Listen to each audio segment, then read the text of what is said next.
Hello everyone, my name is Aniket और मैं जो है पिछले 3 सालों से स्टॉक मार्केट में काम कर रहा हूँ। और इन 3 सालों में मैंने जो भी सीखा है उसके थ्रू मेरा सिर्फ आप लोगों से अ, यही ट्राई रहेगा कि आप लोगों का कम से कम स्टॉक मार्केट के अंदर कोई भी लॉस ना हो और कुछ पैसे आप कमा सको। क्योंकि स्टॉक मार्केट के अंदर क्या होता है कि जब कोई बाहर से इसको देखता है तो एक बहुत फैसिनेटिंग चीज़ लगती है कि यहाँ पे थोड़ा सा पैसा लगाकर बहुत ज़्यादा पैसा कमा सकते हैं। लोग आते हैं बहुत सारी एड्स देख के, किसी का पीएनएल स्टेटमेंट देख के, बहुत सारी चीज़ें देख के। लेकिन एज अ बिगिनर क्या आपको उन चीज़ों को देखना चाहिए? एज अ बिगिनर आपको अगर स्टार्ट करना है आपकी फाइनेंशियल जर्नी, तो आपको क्या क्या चीज़ों का ध्यान रखना चाहिए? तो चलिए बात करते हैं कि इस चैनल पे आपको क्या कंटेंट मिलने वाला है। इस चैनल पे आपको हर एक ऐसा कंटेंट मिलने वाला है जो आपको ग्रो करने में हेल्प करेगा, चाहे वो स्टॉक मार्केट में हो, चाहे वो फाइनेंशियल मार्केट में हो। फाइनेंशियल मतलब कि स्टॉक मार्केट के अलावा भी बहुत सारी चीज़ें होती है जो कि आपको सपोर्ट कर सकती है एक अच्छी खासी वेल्थ क्रिएट करने में, चाहे वो शॉर्ट टर्म हो, चाहे वो लॉन्ग टर्म हो, कुछ भी हो। तो इस वीडियो में हम बात करेंगे कि आपको इस चैनल पे क्या क्या मिलेगा और एज अ बिगिनर जो स्टॉक मार्केट की जर्नी स्टार्ट करना चाहते हैं उनको एक्चुअली कैसा स्टार्ट करना चाहिए, क्या क्या उनके स्टेप्स होने चाहिए। तो समझते हैं थोड़ा डीपली। देखिए कैसा होता है ना कि स्टॉक मार्केट के अंदर बहुत सारी चीज़ें आती है, जैसे कि पहले तो आ जाते हैं स्टॉक्स, उसके बाद आ जाते हैं ऑप्शंस। ठीक है, ऑप्शंस भी बहुत इंपॉर्टेंट होते हैं और बहुत सारे लोग इसी से फैसिनेट होते हैं। क्योंकि ऑप्शंस के अंदर क्या होता है ना कि समझ लीजिए आपने 10 रुपये का ऑप्शन लिया एक्सपायरी के दिन और थोड़ा सा मूव आ गया, तो ऑप्शन बायर को क्या हो जाता है कि यहाँ पे अगर 10 रुपये का ऑप्शन समझ लीजिए 30 रुपये भी चला गया तो भी 20 रुपये का प्रॉफिट यहाँ पे हो जाता है, जो कि बहुत अच्छी बात होता है। थोड़ा सा पैसा लगाकर आप यहाँ पे पैसा कमा सकते हो, ये बहुत फैसिनेटिंग होते हैं ऑप्शंस। लेकिन इसमें जो है खतरा भी बहुत ज़्यादा होता है। यहाँ पे लोगों ने अपने पूरे कैपिटल भी जो है वाइप आउट किए हैं, बहुत सारे लोगों ने जो है अपने लोन्स लिए हैं, बहुत सारी चीज़ें हुए हैं जो कि मैं आपको बताना चाहूँगा। उसके बाद आ जाते हैं फ्यूचर्स। ठीक है, फ्यूचर्स जनरली क्या होता है कि थोड़े से महंगे आते हैं, ऑप्शंस सस्ते आ जाते हैं। जैसे कि समझ लीजिए आप 10,000 में भी एक लॉट में ऑप्शंस बाय कर सकते हैं, सेल नहीं कर सकते लेकिन बाय कर सकते हैं। तो ये बहुत सारी चीज़ आता है। लेकिन अगर आपने समझ लीजिए स्टॉक मार्केट के अंदर आपने ऑलरेडी स्टार्ट कर दिया और आपको लग रहा है कि आपने ऑप्शन से थोड़ा बहुत पैसा कमा लिया है, लेकिन आप उसको मेंटेन नहीं कर पा रहे हो, मतलब घर कुछ नहीं लेके जा रहे हो। आपका क्या हो रहा है कि प्रॉफिट हो रहा है, लॉस हो रहा है, तो आप क्या हो रहे हो, ब्रेक इवन पे हो अभी तक। ठीक है, ब्रेक इवन पे हो। तो हमें इस चीज़ में क्या करना है ना कि मैं आपको ऐसी चीज़ों के बारे में गाइड करूंगा कि आप कुछ ना कुछ अपनी वेल्थ क्रिएट कर पाओ, मतलब लॉस नहीं होगा आपका एटलीस्ट। ठीक है, तो चलिए बात करते हैं कि स्टॉक मार्केट में एक बिगिनर को कैसे स्टार्ट करना चाहिए। देखिए बिगिनर के लिए बहुत सारी चीज़ें होते हैं। ठीक है, सबसे पहली बात जो आ जाती है कि स्टॉक मार्केट के अंदर आप जब आ जाते हो, आप क्या करते हो, स्टार्टिंग से ही एक तो स्टॉक्स में इन्वेस्ट करने लग जाते हो, वो भी इंट्राडे के अंदर, जो कि बहुत ही ज़्यादा डेंजरस होता है। उसके बाद ऑप्शंस में आ जाते हो, ये भी इंट्राडे के अंदर ही होता है। लोगों को क्विक मनी चाहिए यहाँ पे, तो क्विक मनी कुछ नहीं होता, सिर्फ और सिर्फ बिना नॉलेज के अगर आप क्विक मनी चाहते हो तो वो गैम्बलिंग होता है। और जो कि बहुत लोग बोलते हैं कि स्टॉक मार्केट एक जुआ है, तो इसीलिए बोलते हैं क्योंकि उनको नॉलेज नहीं होता है। और आपको भी क्या करना होता है, सबसे इनिशियली आपको नॉलेज गेन करना है। ठीक है, तो स्टॉक्स में इंट्राडे अगर आप करोगे विदाउट नॉलेज के, तो यहाँ पे भी आप अपनी जो कैपिटल है वो वाइप आउट करोगे। अगर ऑप्शंस में करोगे यहाँ पे भी आप अपनी कैपिटल जो है वाइप आउट करोगे। तो बहुत बारी क्या होता है ना, जब मैंने इनिशियली स्टॉक मार्केट की जर्नी स्टार्ट करी थी तो मैंने 10,000 का कैपिटल यूज़ किया था। ठीक है, 10,000 का कैपिटल था मेरा, और मैं क्या करता था कि एक लॉट जो है ऑप्शंस में ट्रेड करता था। मतलब अगर मुझे कभी मिल जाता, समझ लीजिए कि फ्राइडे तो मेरा नहीं हो पाता क्योंकि प्रीमियम बहुत हाई होते हैं, लेकिन मैं मंडे ट्यूसडे थोड़ा सा ओटीएम जाके आउट ऑफ द मनी, अभी ये जो टर्म्स होंगे वो मैं आगे की वीडियोस में आपको सारे ही क्लियर करूंगा, लेकिन मैं बता रहा हूँ जो थोड़े से दूर के प्रीमियम्स होते हैं उनको लेकर जो है मैं ट्राई करता था यहाँ पे कि मैं थोड़ा सा कुछ कर पाऊँ। क्या होता था कि एक दिन 2 दिन मैंने थोड़ा सा प्रॉफिट कमा लिया, 500 हज़ार का प्रॉफिट कमा लिया, उसके बाद क्या हो जाता, थर्ड दिन मैं अपनी आधी कैपिटल वाइप आउट कर देता था। तो ये चीज़ भी बहुत ही ज़्यादा मतलब रिस्की थी मेरे लिए कि बिना नॉलेज के मैं जो है ऑप्शंस में कूद पड़ा था डायरेक्टली। और बहुत सारे लोग भी यही गलती करते हैं जो कि मैंने की थी। तो मैं चाहता हूँ कि आप ये गलती ना करो और मेरी गलतियों से आप सीखो। तो इसके लिए आपको ऑप्शंस में कभी भी इंट्राडे में इनिशियली नहीं घुसना है। आपको क्या करना है, उसका नॉलेज लेना है। ठीक है, उसके बाद आ जाते हैं बहुत सारी और चीज़ें। तो अभी एज अ बिगिनर आपको क्या करना चाहिए, ये क्या होती है, देखिए स्टॉक मार्केट के अंदर ये जो भी चीज़ें होती है ये सिर्फ मोह माया होती है। ये आपको क्या करते हैं, सिर्फ और सिर्फ मोह माया होती है। इसके अंदर आपको सिर्फ फैसिनेशन होता है, लेकिन यहाँ से पैसा नहीं आता इनिशियली। आपको क्या करना पड़ेगा, देखिए मैंने यहाँ क्या किया था कि जब मैंने 10K की जो अपनी कैपिटल थी जब मैंने लूज़ कर दी थी, वाइप आउट कर दी थी, तो ये तो बहुत छोटी कैपिटल थी, तो मुझे इतना कुछ फ़र्क नहीं पड़ा था। लेकिन मैं लकी था क्योंकि मैंने छोटी सी कैपिटल से स्टार्ट किया था।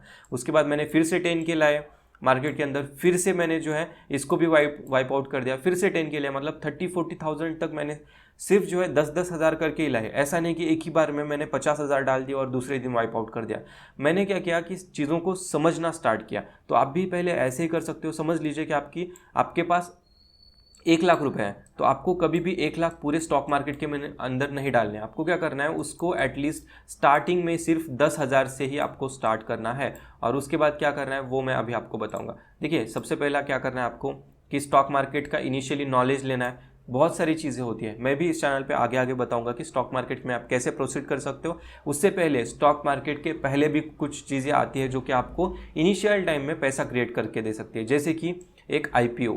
ठीक है, बहुत लोगों को लगता है कि IPO जो है इतना कुछ काम की चीज़ नहीं है, लेकिन मैं आपको बताता हूँ कि IPO बहुत ही इम्पॉर्टेंट चीज़ हो जाती है। देखिए इनिशियली जब मैं यहाँ पे पैसा लॉस करता था, जब अपना अकाउंट जो है वाइप आउट करता था, तो मुझे जो है एक कैपिटल प्रोवाइड करने का काम जो है यहाँ पे IPOs ने किया था। मैं क्या करता था कि समझ लीजिए मैंने 10K कैपिटल जो है मार्केट के अंदर डाल दिया है, उसके अंदर अगर मेरे पास अगर 40K लेफ्ट है, तो मैं क्या करता था कि एक अच्छा IPO के लिए मतलब सर्च करता था, जो भी अपकमिंग IPOs होते हैं उनका क्या फंडामेंटल्स है, उस पर क्या गेन हो सकता है। तो बहुत सारे ऐसे IPOs आए थे जिन्होंने मुझे हेल्प किया था, जिसमें मेरा 40% जो है लिस्टिंग गेन जो होता है IPOs का वो मुझे मिला था, कभी 50% मिला था। बहुत टाइम्स जो है IPO अलॉट भी नहीं हुआ था मुझे। ठीक है, लेकिन मैंने एटलीस्ट अपना जो कैपिटल है कहीं ना कहीं, समझ लीजिए यहाँ पे मैंने 10K जो है लॉस किया और यहाँ पे मेरा 40% अगर एक IPO में कैपिटल गेन हो गया, मतलब 15K का एक अप्रोक्सीमेट IPO आता है। ठीक है, कभी भी जो आता है वो, तो इसमें क्या होता था, अगर 15K का अप्रोक्स मेरा होता है तो यहाँ पे मैं 7 से 8K जो है IPO के अंदर कभी कभार मेरा लिस्टिंग गेन में आ जाता था। तो IPOs मुझे बहुत सारे मतलब बहुत टाइम्स में मुझे हेल्प किया है IPOs ने। उसके बाद आता है कि आप म्यूचुअल फंड्स भी स्टार्ट कर सकते हैं इनिशियली।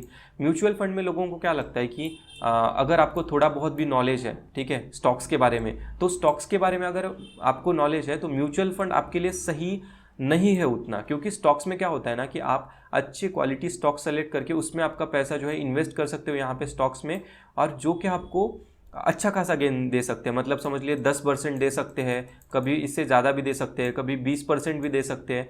तो ये एक अच्छी चीज़ नहीं है कि अगर आपको स्टॉक्स के बारे में पता है मतलब आप 4 से 5 साल एक्सपीरियंस्ड हो, और उसके बाद अगर आप म्यूचुअल फंड से स्टार्ट कर रहे हो।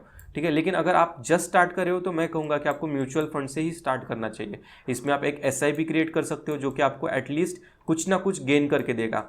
ठीक है, SIPs का कैसा होता है, 10% या फिर 15% ऐसा कुछ ये रिटर्न देती है। ठीक है, डिपेंड्स ऑन द SIP कि आप किस चीज़ में करते हो। ठीक है, बहुत सारे सेक्टर्स होते हैं, बहुत सारे सिस्टमेटिक इन्वेस्टमेंट्स प्लान होते हैं, मतलब SIPs होते हैं। जैसे कि IT सेक्टर हो गया, अगर आपको लगता है कि IT सेक्टर बूम करेगा तो आप इसमें SIP कर सकते हो। अगर आपको लगता है कि FMCG, मतलब हम जो डेली प्रोडक्ट्स यूज़ करते हैं, ठीक है, जो भी हम डेली नीड्स के प्रोडक्ट्स होते हैं, अगर वो आपको लगता है कि एक अच्छा बूमिंग सेक्टर बन सकता है तो आप इसमें SIP कर सकते हो। बहुत सारी चीज़ें होती है जो कि आपको आपकी कैपिटल एटलीस्ट वाइप आउट करने से बचा सकती है इनिशियली। तो आप क्या कर सकते हो कि म्यूचुअल फंड से स्टार्ट कर सकते हो, IPO से स्टार्ट कर सकते हो, और भी बहुत सारी चीज़ें होती है जैसे ETFs होते हैं। ठीक है, ETF में भी आप एक्चुअली SIP कर सकते हो, वो एक अलग टॉपिक है, वो भी मैं बताऊंगा आपको कि ETF में क्या फ़र्क पड़ता है अगर आप इसमें SIP करते हो तो ऐसे बहुत सारी चीज़ें होती है। ठीक है, तो आपको क्या करना है, सिर्फ और सिर्फ स्टार्टिंग में आपको बस स्टॉक्स में मतलब इंट्राडे से दूर रहना है। ठीक है, इंट्राडे में क्विक मनी आपको कभी भी नहीं मिलने वाली, आपको ये समझ लेना है, क्विक मनी कभी भी नहीं मिलेगी, और इंट्राडे से दूर रहना है। उसके बाद जो आएगा, देखिए उसके बाद स्टॉक मार्केट के अंदर स्विंग आता है। ठीक है, हम यहाँ पे क्या करते हैं कि कुछ स्टॉक जो हमें लगते हैं कि आगे जाके थोड़ा सा इनमें ऊपर जा सकते हैं, ठीक है, इसको बोलते हैं स्विंग ट्रेडिंग। तो स्विंग ट्रेडिंग में क्या होता है कि हम कुछ टाइम के लिए, 1 वीक के लिए हो गया, या फिर 1 महीने के लिए हो गया, 6 महीने के लिए हो गया, 3 महीने के लिए होगा, कोई भी स्टॉक हम बाय करके रखते हैं या फिर उसको सेल करके रखते हैं, और हमें अगर हमारे हिसाब से जाता है, हमारे रिस्क मैनेजमेंट के हिसाब से जाता है, तो उसको हम होल्ड करते हैं या फिर ट्रेलिंग में उसको निकाल देते हैं। जैसे भी होगा हम स्विंग में मतलब थोड़े टाइम के लिए रखेंगे और निकाल देंगे उसके बाद। इसमें भी क्वालिटी स्टॉक जो है फंडामेंटल्स देख के एनालिसिस कर सकते हैं, टेक्निकल्स देख के एनालिसिस कर सकते हैं, बहुत सारी चीज़ें इसमें भी होते हैं। सिर्फ टेक्निकल से कोई भी स्टॉक कभी भी आपको 100% रिजल्ट नहीं देगा, फंडामेंटल से भी कोई भी स्टॉक आपको 100% रिजल्ट नहीं देगा। तो अगर हम इन दोनों को साथ में काम करेंगे, ठीक है, फंडामेंटल्स प्लस टेक्निकल्स, तो क्या हो जाता है ना कि हमारे जो चांसेस होते हैं प्रॉफिट के वो थोड़ा सा बढ़ जाते हैं, ठीक है, जो चांसेस होते हैं वो हमारे बढ़ जाते हैं इन दोनों को अगर हम साथ में काम करते हैं तो ये बहुत सारी चीज़ें होते हैं। इनिशियली आपको सिर्फ ये करना है कि आपको आपकी कैपिटल जो है वो वाइप आउट नहीं करनी है। मैं तो कहूँगा कि आप क्या कीजिए कि एक आईपीओ से स्टार्ट कीजिए, सिंपल आईपीओ से स्टार्ट कीजिए। आईपीओ का नॉलेज भी मैं इसी चैनल पे दूंगा कि आपको कब कौन से आईपीओ को आपको लेना चाहिए, किस आईपीओ को नहीं लेना चाहिए, किस आईपीओ में आपका अच्छा लिस्टिंग गेन हो सकता है, किस आईपीओ में आपका लॉस भी हो सकता है। बहुत सारे आईपीओ होते हैं जिसमें लॉस भी होता है। लोगों को अगर लगता है कि आईपीओ में सिर्फ गेन होता है, तो नहीं, बहुत सारे ऐसे भी आईपीओ होते हैं जिसमें लॉस भी होता है, जैसे कि पेटीएम।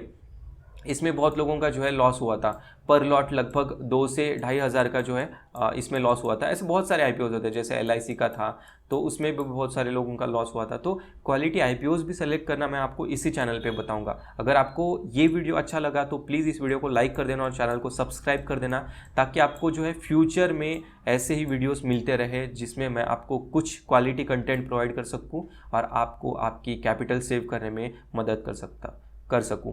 थैंक यू गाइस, मिलते हैं अगली वीडियो में। तब तक के लिए आप अपना ख्याल रखिए और आपकी कैपिटल का भी ख्याल रखिए। Thank you.